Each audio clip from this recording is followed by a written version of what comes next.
It started with a laugh, not the kind that warms a room, but the kind that slices through it sharp, arrogant, full of men who've forgotten what it means to feel anything real.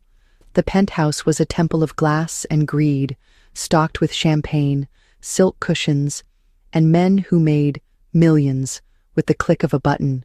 Leon Grayson leaned back in his custom leather chair, a tumbler of 50-year scotch in hand, his jaw sharper than his conscience, and his heart, if it still existed, was buried under layers of designer suits and success.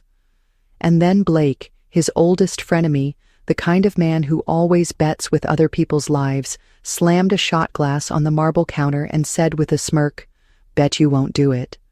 Leon raised an eyebrow. "Do what?" Blake grinned. The others leaned in. "Pick a girl, off the street, any girl, take her in, clean her up, dress her like she belongs in this world." He paused, swirling his whiskey. "Bring her to the gala tomorrow night. Let's see if a billionaire can make the trash sparkle." The room roared. Someone shouted, "Only if she bathes first." Another added, "Bet she runs away screaming." Leon's smirk was lazy, practiced. "And what do I get if I win?" Blake leaned forward. "I'll give you my Tribeca building," Leon chuckled. "That ugly glass monstrosity? Call it charity." Leon should have said no, should have laughed it off, lit another Cuban, and walked back to his empire. But pride is a dangerous thing, especially when you've spent your entire life making sure no one ever sees you bleed. So he said, "Fine." And that's how Leon Grayson Forbes, cover boy, tech empire prince, a man who once fired his own brother over a missed deadline, ended up in the rain at 2 a.m., staring at a girl huddled beneath a broken awning outside a shuttered pharmacy. She didn't look up when he approached. Her hoodie was soaked through, and strands of tangled dark hair clung to her cheek. Her hands, calloused and raw, clutched a tattered paperback like it was sacred. She looked like the kind of girl people walked past quickly, or didn't see at all. "Cold night," he said, his voice neutral. She looked up then, slowly, like the air itself annoyed her. Her eyes were startling green, sharp, and entirely unimpressed by him. "You gonna tell me I don't belong here?" she asked, voice hoarse.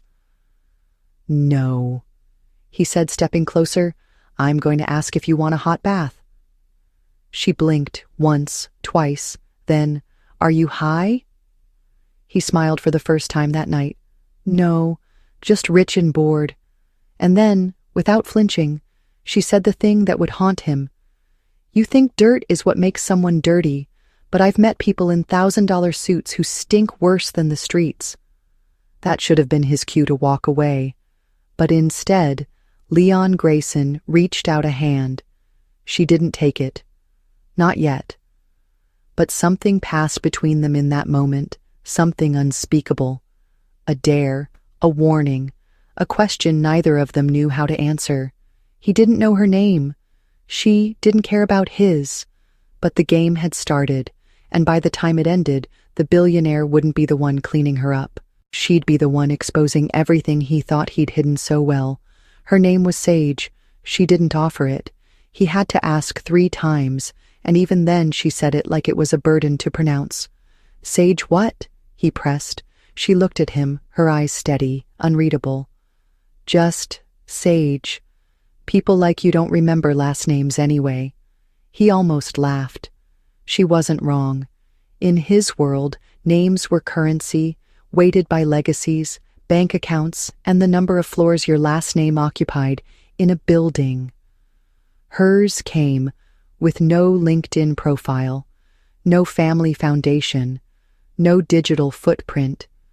Just a voice that was rough around the edges and eyes that looked like they'd stopped believing in safety a long time ago. She stood in the marble entrance of his penthouse like it was a joke he hadn't delivered the punchline to yet. Her body shivered slightly, not from the cold, but from the stretch of silence between them. He offered her a towel. She didn't take it. "You brought me here to wash me. Go ahead. scrub the shame off. He frowned. It's not like that. Then what's it like? She asked, arms crossed, soaked to the bone, still holding the book like it was the only thing that proved she had thoughts worth keeping.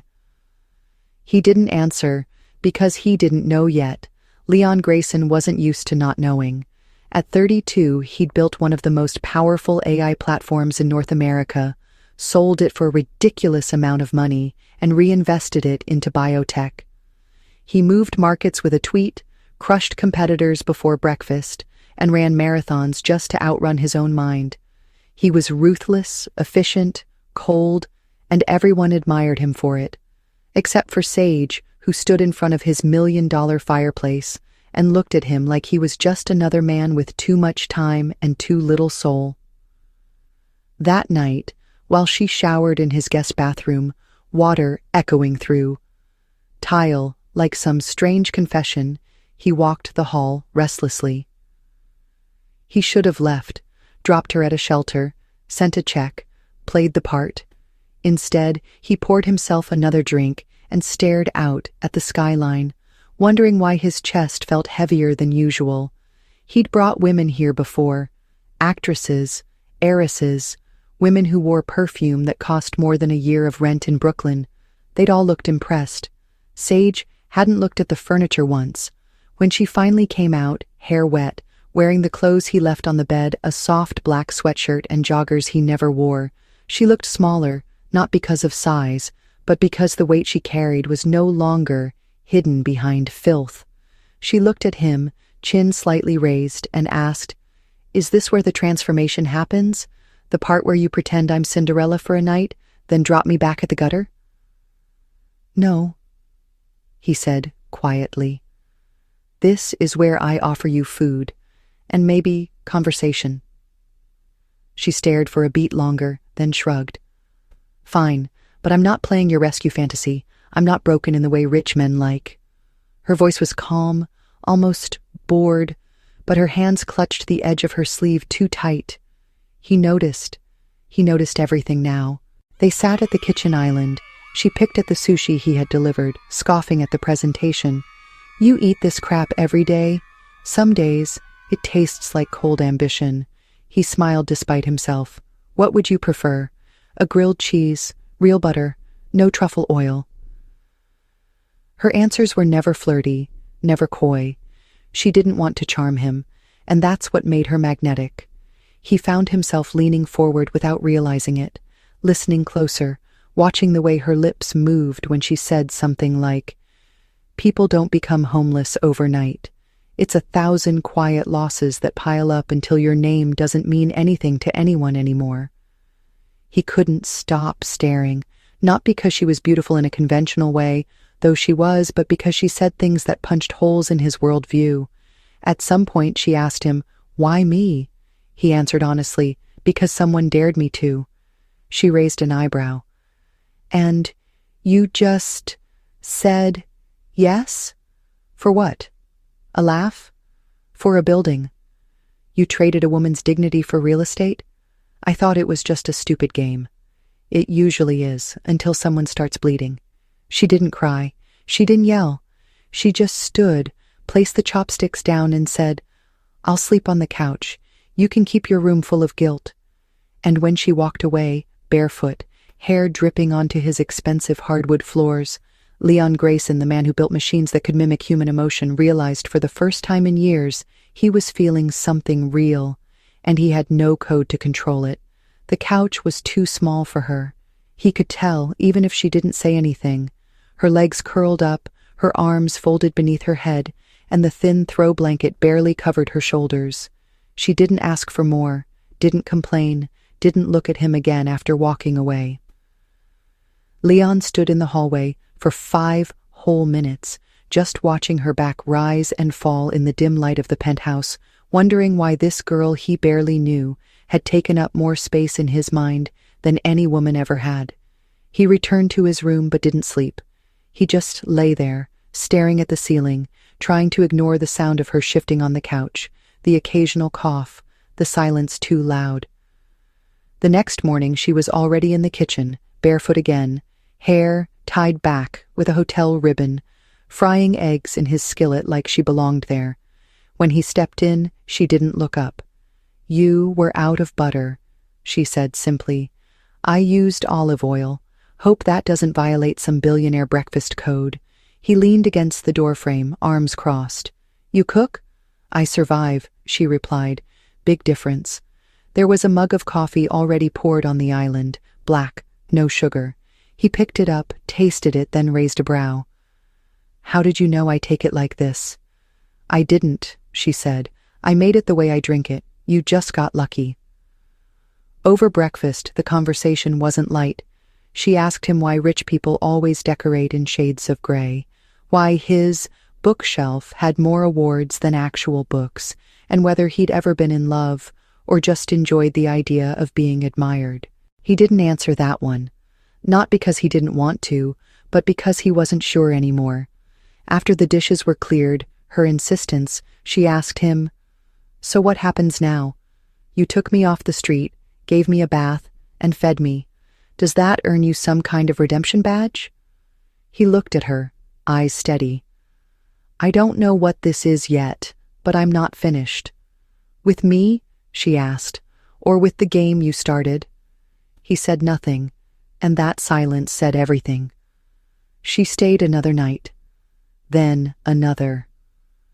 Not because he asked, not because she wanted to, but because something in the way he moved around her wasn't predatory, wasn't condescending. It was curious. She told herself it was just a place to sleep, to get warm, to feel clean. But the truth was harder. She liked the way he watched her, not like an object, but like a question he didn't know how to answer. On the fourth night, he found her in his office, curled up in his reading chair, a first edition Neruda in her hands. "This belongs in a glass case," she murmured, not looking up. "It belongs wherever someone reads it," he replied, walking in. She glanced at him. "You don't strike me as a poetry type." "I'm not," he admitted, "but lately everything feels louder. Poetry's the only thing that doesn't scream." She closed the book and looked at him fully. "You know what your problem is? Please enlighten me." "You keep people at a distance because you think if someone gets close, they'll find something inside you worth breaking." He smirked. "And what would they find, Sage?"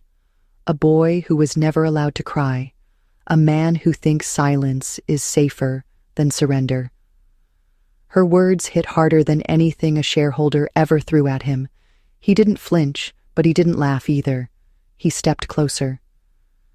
"And what would they find in you?" She didn't back away. A girl who learned the hard way that no one stays when the bruises start to show. Neither of them moved. The air between them pulled tight, thick with the weight of everything unsaid. Then she looked away first. "I should go," she whispered. "You should stay," he said. She did. But that night, he didn't touch her. He didn't even sit beside her on the couch. He just poured them both a drink and turned on a black and white movie she'd mentioned earlier. They didn't talk much, but it was the kind of silence that felt full, not empty. The mouth one wasn't external. It lived in the space between them. He wasn't supposed to care. She wasn't supposed to let him. But every time she sat a little closer, every time he brought her a blanket without asking, every time she made coffee just right without measuring, something shifted.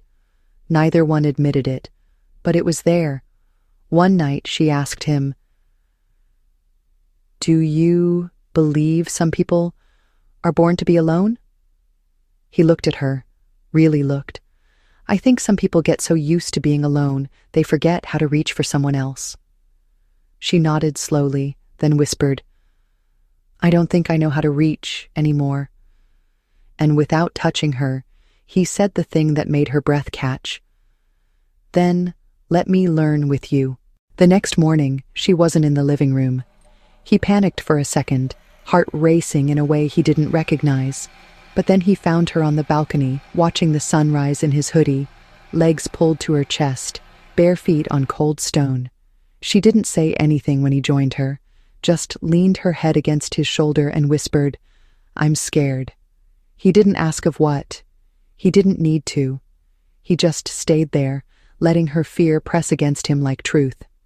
That night, he ignored every call from Blake, and when his assistant texted to remind him of the gala, he looked at Sage and asked, "Do you have a dress?" She raised a brow. "Is that a joke?" "No," he said, voice low. "I want you there. Not for the dare. For me." She looked away. "People will stare. Then let them."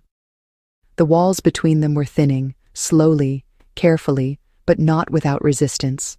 Every time she let him brush a strand of hair behind her ear, she tensed. Every time he looked too long, she retreated behind sarcasm. Every time their fingers brushed, when passing something, she pulled back like she'd been burned. But she stayed, and so did he. They were both drowning in something neither wanted to name.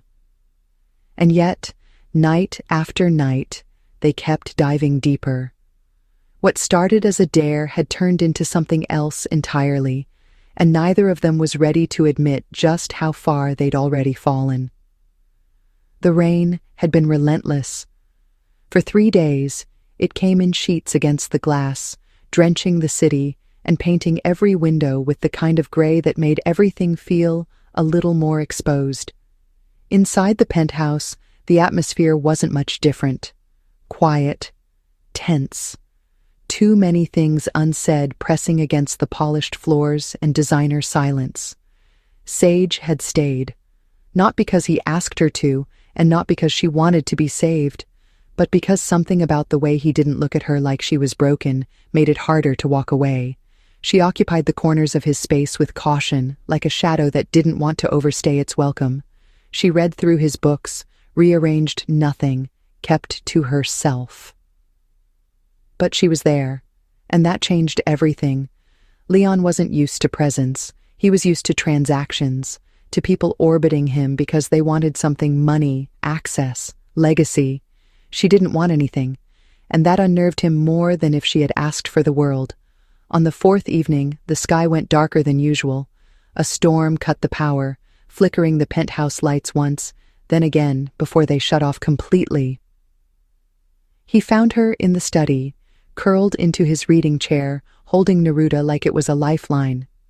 She didn't flinch when the lights died, but he saw her body go still, too still.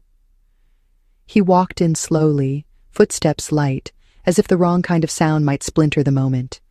"The generator will kick in soon," he said, voice low. "It always does." She didn't respond. He came closer, standing just a few feet away. Her silhouette was barely visible, but he could feel the tension radiating from her. "You okay?" he asked. She didn't turn her head. "It's not the dark. It's the quiet." He hesitated. Too loud? Too honest. Her voice cracked just slightly. "The dark makes it harder to pretend you're not afraid." That stopped him, not because it was dramatic, but because it was true. Too true. He sank to the floor beside her, not touching, just being there. "You don't have to pretend with me." "Yes, I do," she said, finally looking at him. "You think I'm strong. I'm not. I just got good at hiding." He stared at her, not blinking. "Then let me see the parts you hide. I'm not here for what's strong. I'm here for what's real." There was silence again, heavy, but not empty. She set the book down, very gently, like it might shatter, then sat forward. "My mother died 2 years ago. I was 22. We had already sold everything: furniture, photos, the TV, her engagement ring. I dropped out of college to take care of her. The chemo failed. She died holding my hand in a hospital hallway because we couldn't afford a proper room. I didn't even cry at her funeral because I was too numb from living in survival mode. Then the apartment was gone. Then the car. Then dignity." She paused, inhaled sharply, eyes shining but dry. "I learned how to sleep on benches, how to shower in gas station sinks, how to avoid men who think vulnerability is an invitation. I learned how to disappear." She looked at him then, the weight of all that grief compacted into one unbearable breath. "And now you're here, asking me to let you see the parts of me that are still bleeding. Why?" Leon didn't hesitate.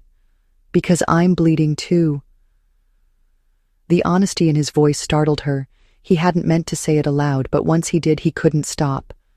"My mother abandoned us when I was 9, left a note, no explanation. My father drank himself into silence. I built a company to prove I wasn't worthless, then built walls to make sure no one ever saw how much I still believed I was. Every woman I've dated saw the title before the man, and I let them, because it's easier to be desired than to be known." He ran a hand through his hair.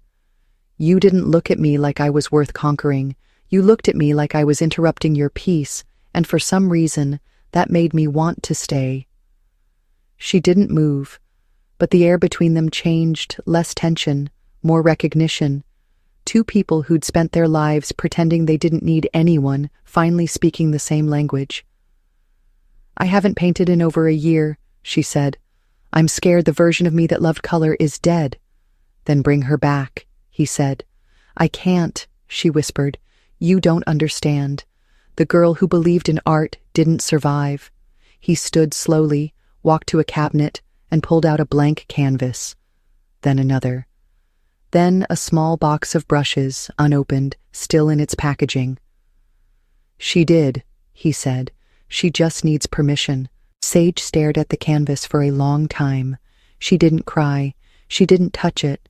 But her shoulders slumped in that way people do when something inside them begins to thaw. He left her there. Didn't press. Just let her sit with it. That night she stayed up late. He walked past the study at 2 a.m. and found her barefoot on the floor, the canvas propped against a stool, her fingers stained with the first streaks of color. She didn't see him watching, but when she finally looked up, her voice was raw. "It's terrible." He smiled softly. "It's honest. That's better." She stared at him for a long moment, then set the brush down and walked toward him. She didn't speak, just reached for his hand. When he took it, she guided him to the floor beside her. They didn't kiss, didn't need to. She just laid her head on his shoulder and said, "Thank you." "For what?" he asked. "For not walking away when I started to fall apart." He exhaled slowly, then leaned his head against hers. Falling apart is the only way some things get rebuilt. Later, as the city began to stir and the storm finally faded into mist, he found her asleep on the rug, curled beside the half-finished canvas, her breath steady.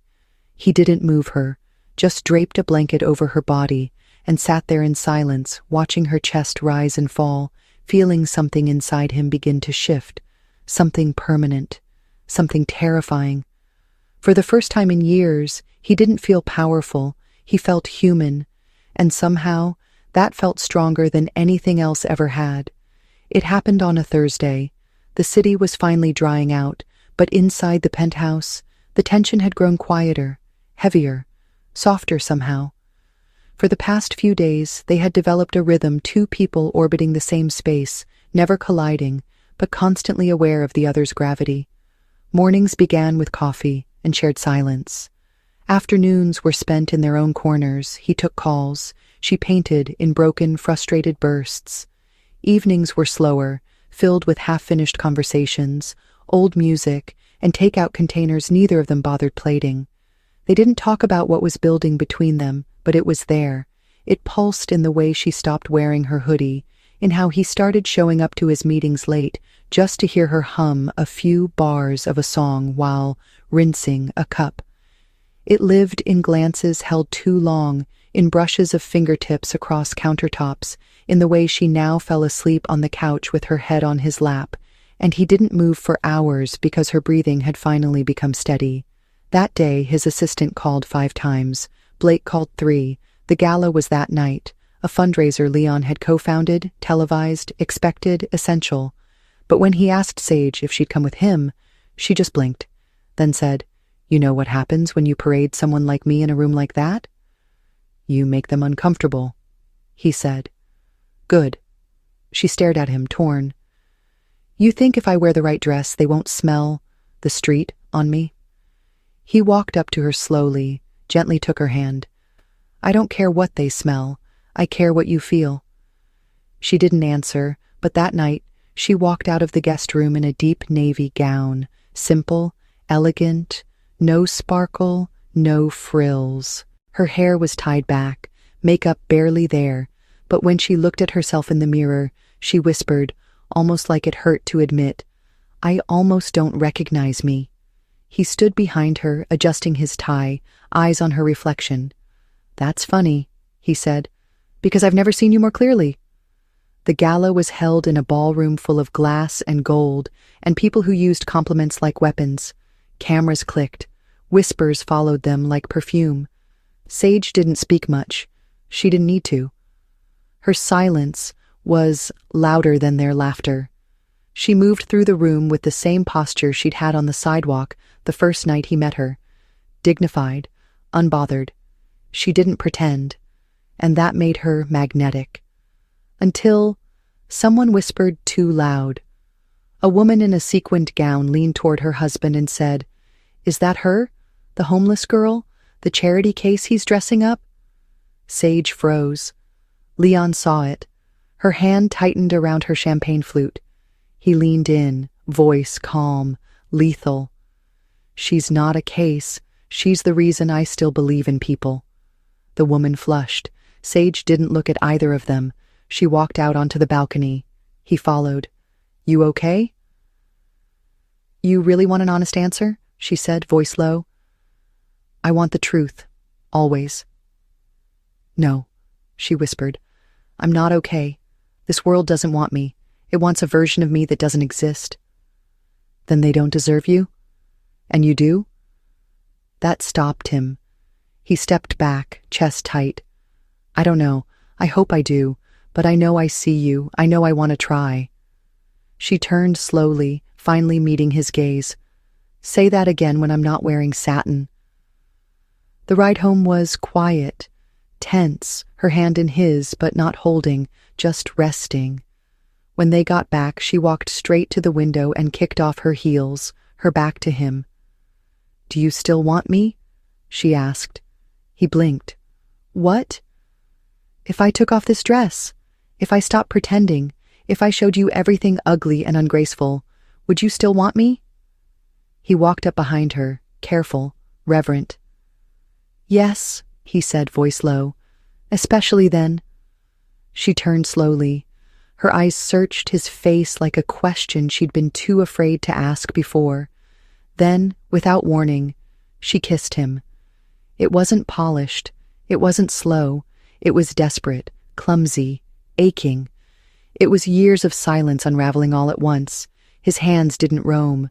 They held her face like she might disappear. Her arms didn't cling. They trembled around his waist like she wasn't sure if she was allowed to need this. They stumbled to the bedroom. No music, no candles, just the sound of breath hitching and hearts trying to keep up. When he undressed her, he did it slowly, like revealing a story she wasn't sure she wanted him to read. When she touched his chest, her fingers paused over an old scar. What's this? She asked. Something I survived, he said, just like you. There was no rush, no conquest, only the sacred rhythm of two people finally letting themselves be seen. And when it was over, when she lay in his arms, silent and shaking from something that wasn't fear anymore, he whispered against her hair, You're not the one who was stripped bare tonight. I was. Morning came soft. She wore his shirt, bare legs curled under her on the kitchen stool, eating cereal dry out of the box. He watched her like he might forget the details, but peace never lasted long. That afternoon, an email leaked. The bet, Blake's recording, a journalist's inbox. The headline read, Billionaire's Dare, How a Game Led to a Homeless Girl's Makeover. The internet exploded. Sage found out from her phone. She didn't scream. She just went silent in a way that made Leon panic. She walked to the bedroom, changed out of his shirt, back into her jeans, her hoodie. She didn't pack. She just grabbed the sketch she'd been working on and turned to him. "You used me." "No. It started as a bet." "And it stopped being one the second I saw you," he said. "That doesn't erase it," she whispered. "You let them laugh at me before you ever spoke my name. I didn't know I'd fall." "Exactly," she cut in, voice breaking. "You didn't think I was someone worth falling for until it already happened, and now I have to be the fallout." He reached for her. She stepped back. "Don't. I can't be someone you redeem yourself with. I'm not a project." He was crying now, something he hadn't done in years. "You're not. You're everything." But she was already at the door. "Then let me go. If this was ever real, you'll let me leave without making me feel small." And just like that, she was gone. Leon didn't move for hours. The storm outside had returned, quieter now, but steady.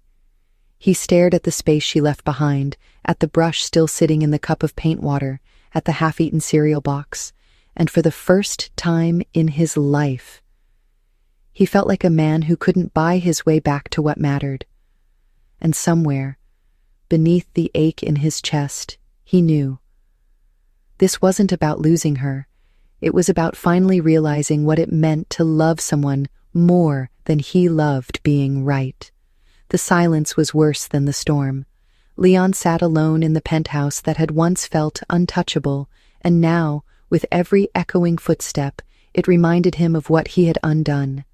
Not her, himself. She was gone, but her presence lingered in the brush strokes she left drying on the easel, in the faint scent of lavender soap she'd started using.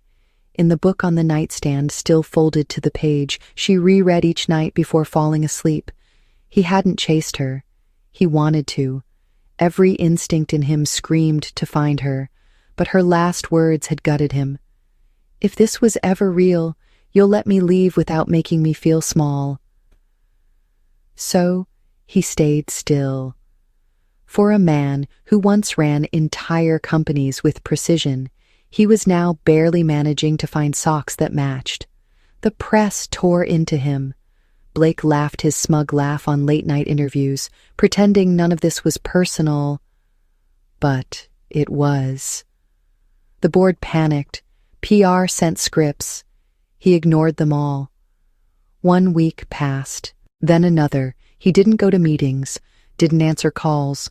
His assistant found him in the studio one morning, sitting on the floor, tracing over Sage's unfinished sketch with his fingertips like maybe, just maybe, the charcoal residue would still carry her warmth. "You need to make a statement," she said carefully. "Say what?" he murmured, not looking up. "That I dared someone to feel something for me, and they did?" "Tell the truth," she replied. That's what she would have wanted. He didn't sleep that night. Instead, he sat in front of the camera himself, no lighting, no suit, no PR filter, and recorded a single shot. "My name is Leon Grayson. I was dared to wash the dirt off a woman who had already survived more than most people in this city ever will. I thought I was doing something bold. I thought I was in control, but she didn't need to be cleaned. I did. And what I found under my arrogance was someone who reminded me what it means to be human. Her name is Sage. She's not a project. She's not a headline. She's the first person who ever saw me. And I lost her because I was still too busy trying to prove I was worth being looked at. If she's watching this, I'm not asking for another chance. I'm just saying I see you now. All of you. And I'm sorry." The video went viral, not because it was polished, but because it wasn't. People didn't see a billionaire making a statement. They saw a man who looked broken in the way grief makes people honest.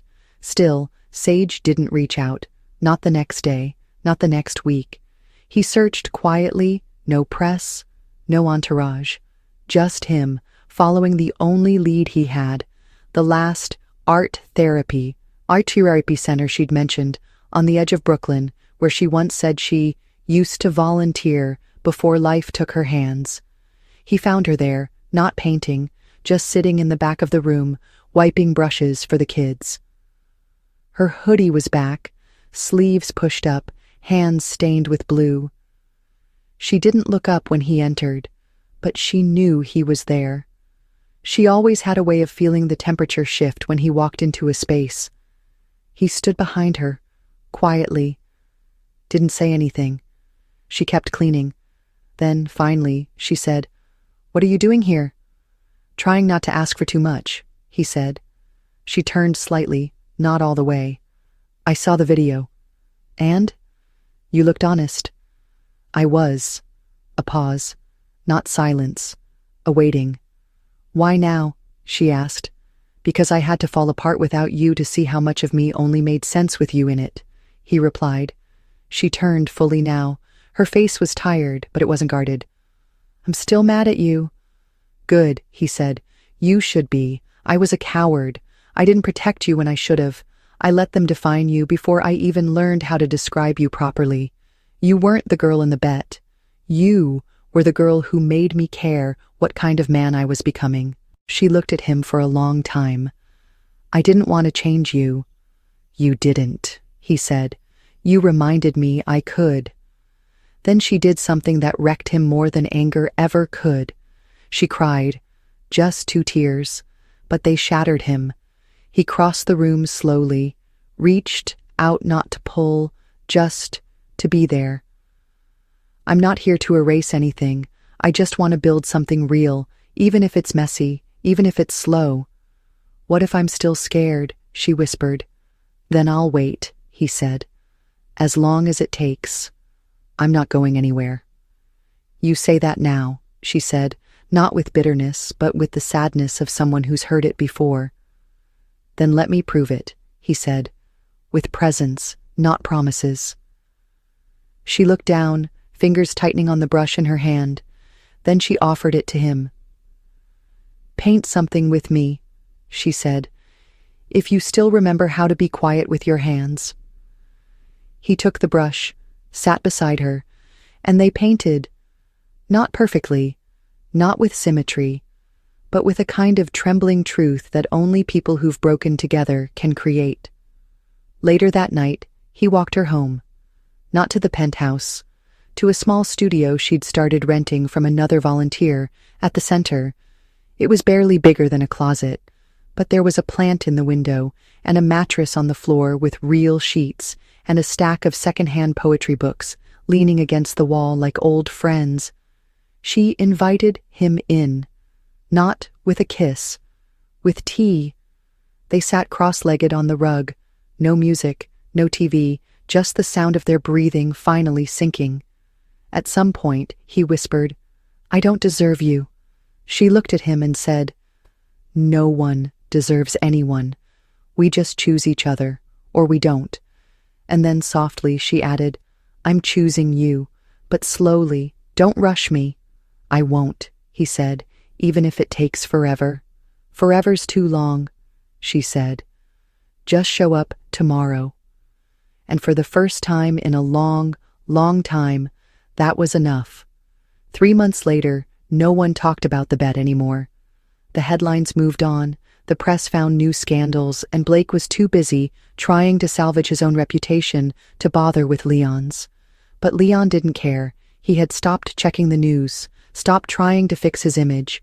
He was too busy showing up every morning at the studio Sage worked in, every evening with 2 cups of coffee, one exactly how she liked it, and every Sunday afternoon in her tiny apartment, folding laundry while she read aloud poems from the thrift store books they now collected together.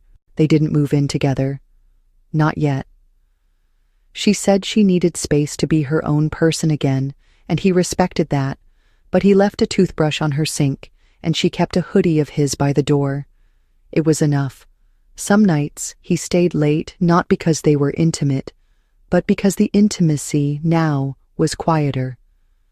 It was brushing her hair back when she fell asleep on the couch. It was memorizing the freckles on her shoulder and tracing them like constellations he never wanted to forget. It was watching her paint again.